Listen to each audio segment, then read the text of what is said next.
Assalamualaikum warahmatullahi wabarakatuh.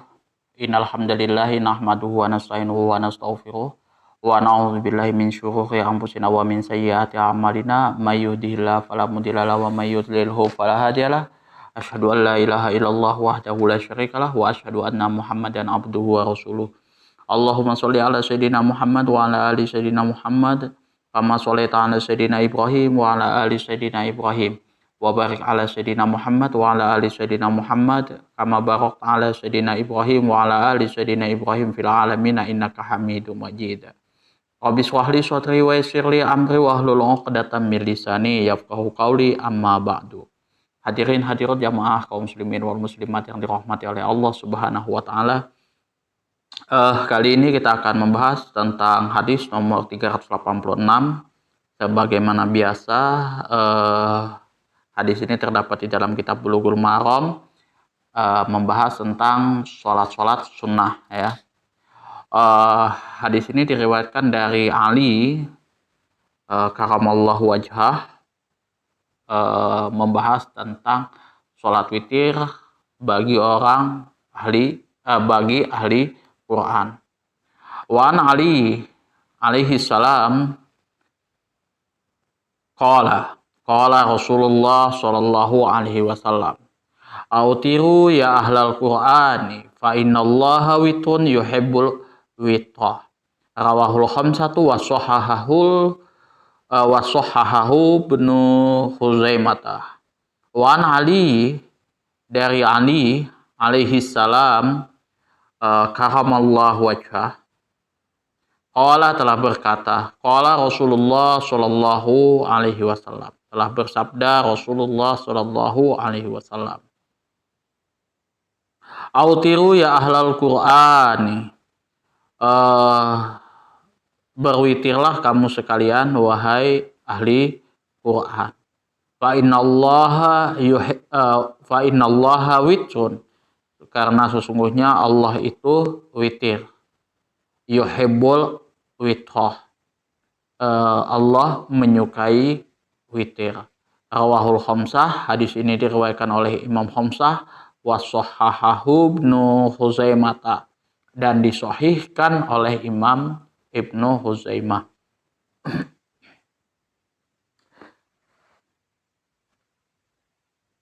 Jadi berwitirlah kamu sekalian wahai ahli Quran, karena sesungguhnya Allah itu witir dan menyukai witir.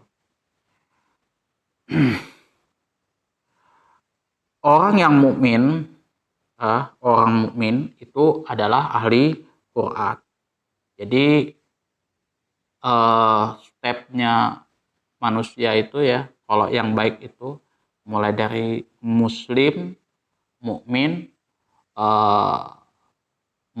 muhsin dan muttaqin, seperti itu ya.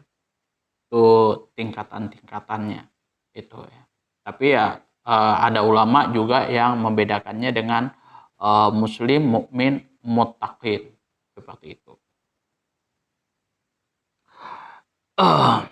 Kalau sebenarnya antara muslim ini ya, ibarat kata dia sudah berislam, sudah masuk agama Islam, seperti itu. Akidahnya sudah akidah orang-orang Islam, seperti itu. Hanya mungkin beberapa amalan-amalan, kemudian pemahamannya tentang agama masih rendah. Nah, kemudian kalau mukmin itu yang benar-benar memahami agama Islam, kemudian dia mengamalkannya secara rutin, seperti itu. Kalau muhsin, nah itu orang-orang yang selain daripada syariat-syariat agama Islam yang sudah ditetapkan, kayak gitu, dia juga senang berbuat hal yang lebih baik lagi untuk menyempurnakan amalan ibadahnya.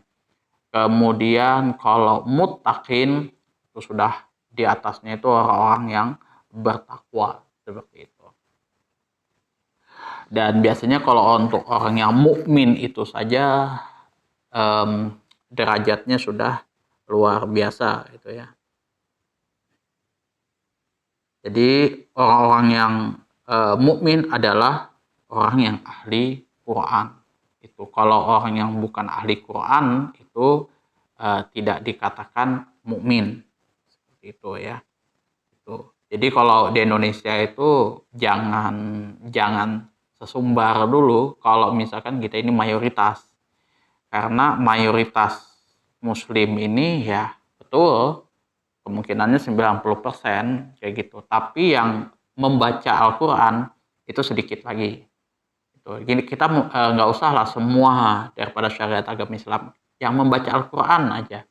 Kita yang rutin membaca Al-Quran aja itu sudah sedikit. Dari yang rutin membaca Al-Quran, kemudian yang membaca Al-Quran dengan artinya, itu juga sudah sedikit.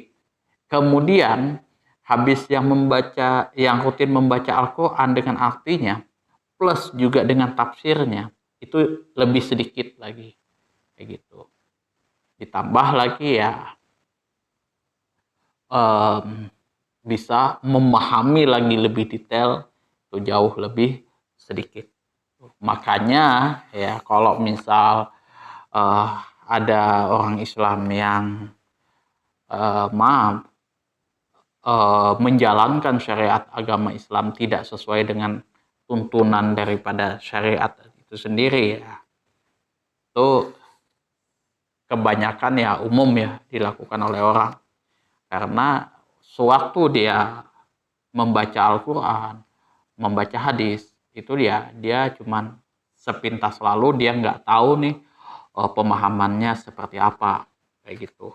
Asbabun nuzulnya, asbabul wurudnya, seperti itu dia nggak paham gitu.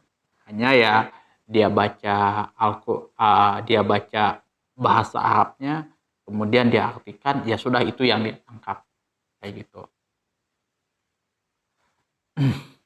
Makanya ya kalau saya itu satu hadis, kemudian dibacakan makna keseluruhan, kemudian ya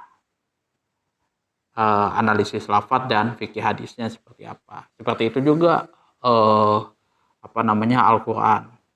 Kita lihat tafsir-tafsirnya supaya kita bisa memahami Al-Quran dan hadis itu secara utuh.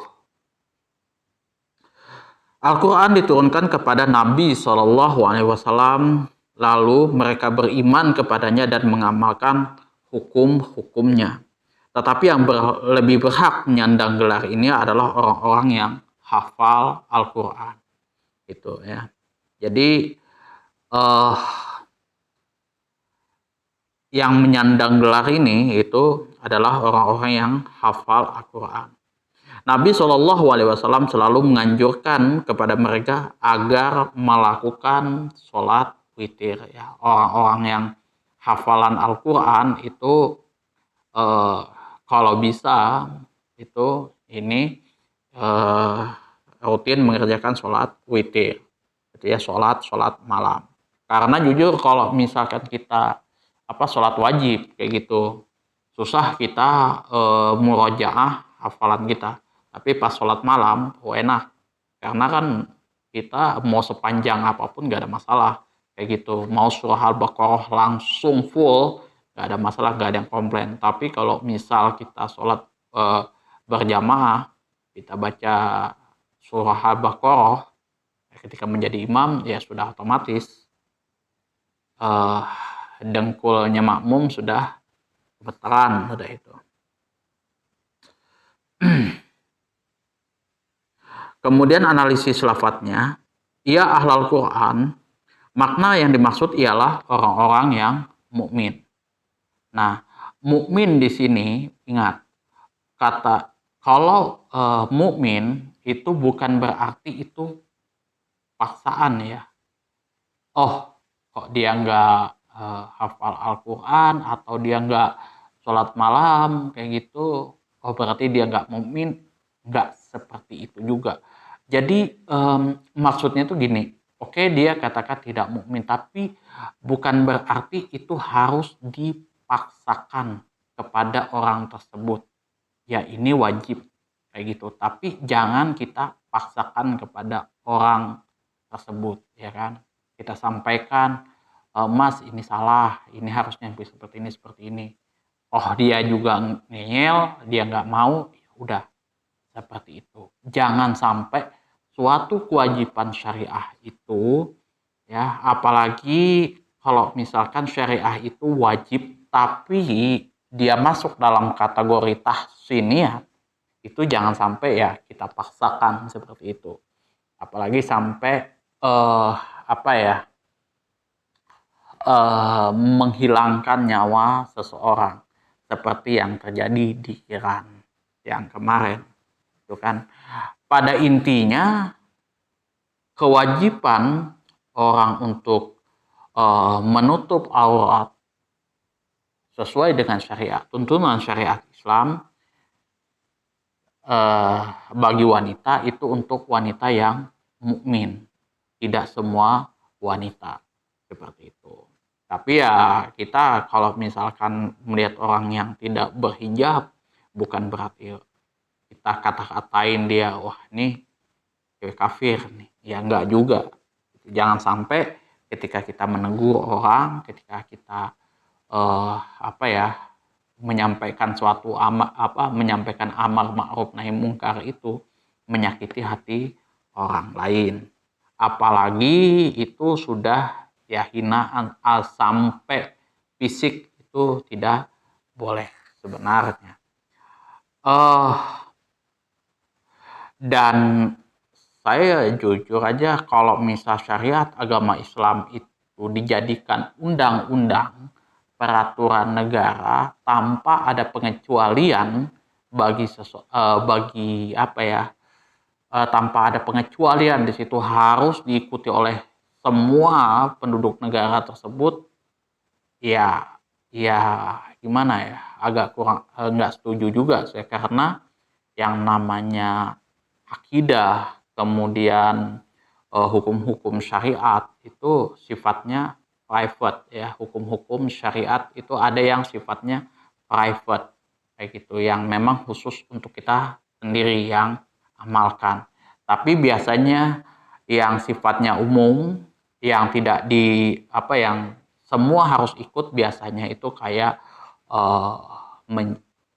mencuri, kemudian korupsi, kemudian berzina dan lain-lain sebagainya, yang mana itu merugikan orang lain, itu ada hukumannya kayak gitu. Tapi kalau itu sifatnya private, kayak contoh sholat, kemudian akidah orang, apalagi itu masalah hijab dan lain sebagainya yang sifatnya private, itu nggak ada hukumannya itu. Karena ya kalau ulama mengatakan di situ kayak ulama ahli usul fiqh di situ mengatakan bahwasanya berhijab itu cuman khusus untuk itu bagian daripada tahsiniyat, bukan doruriyat seperti itu. Kalau doruriyat sudah nggak bisa diotak-atik dan itu hukumnya wajib. Tapi ingat, jangan sampai memaksa seperti itu ya. Fa inna witun, sesungguhnya Allah itu esa. Fa innal witun, ya sesungguhnya Allah itu satu, witir. Esa tunggal di dalam zatnya Allah Subhanahu wa taala. Dan Allah Subhanahu wa taala tidak terbagi-bagi ya, kayak kita nih. Esa dalam sifatnya, maka tidak ada yang serupa dan semisal dengan Allah Subhanahu wa taala. Esa dalam perbuatannya, maka tidak ada sekutu baginya dan tidak ada juga pembantu Allah Subhanahu wa taala. Yang membantu Allah enggak ada. Yang menentang Allah itu sekutu bagi Allah juga tidak ada. Ya apapun yang manusia lakukan, mau itu taat, mau itu menentang, nggak ada urusan. Jadi ya Kata Allah firman Allah Subhanahu wa taala di dalam Al-Qur'an, kalau aku mau menjadikan manusia itu beriman semua, nggak ada masalah gitu. Ya, semua pasti akan beriman. Tapi dilanjutkan lagi di dalam Al-Qur'an di situ, apakah kamu ingin memaksa orang untuk beriman? Jadi kalau misalkan orang nggak ikut dengan kita, nggak ikut apa yang kita sampaikan, ya nggak usah sedih. Kayak gitu, itu sudah bagian tantangan dari dakwah. Kewajiban kita hanya menyampaikan. Apalagi sampai memaksa, menindas, nah itu tidak boleh. Yuhibbul witoh, menerima dari orang yang mengerjakan dan tidak memberi pahala sebagai imbalannya. Kemudian fikih hadisnya adalah sholat witir hukumnya adalah sunat muakkad, bukan fardu dan bukan pula wajib. Demikian menurut pendapat semua imam kecuali Imam Abu Hanifah. Kemarin kita juga sudah bahas itu ya, bahwasanya kalau misal sholat witir itu menurut pandangan Imam Abu Hanifah hukumnya wajib. Itu saja yang dapat saya sampaikan, kurang dan lebihnya saya mohon maaf yang sebesar-besarnya. Apabila ada kesalahan saya di dalam menyampaikan hadis yang terdapat di dalam kitab Bulughul Maram dan kitab-kitab yang lain, kemudian juga ada kritikan, masukan, pertanyaan, silahkan teman-teman atur di kolom komentar. Bisa saya jawab langsung di video, mengikuti video ini, atau mungkin saya bikin Q&A sendiri. Akhirul kalam, wabillahi taufiq wal hidayah. Assalamualaikum warahmatullahi wabarakatuh.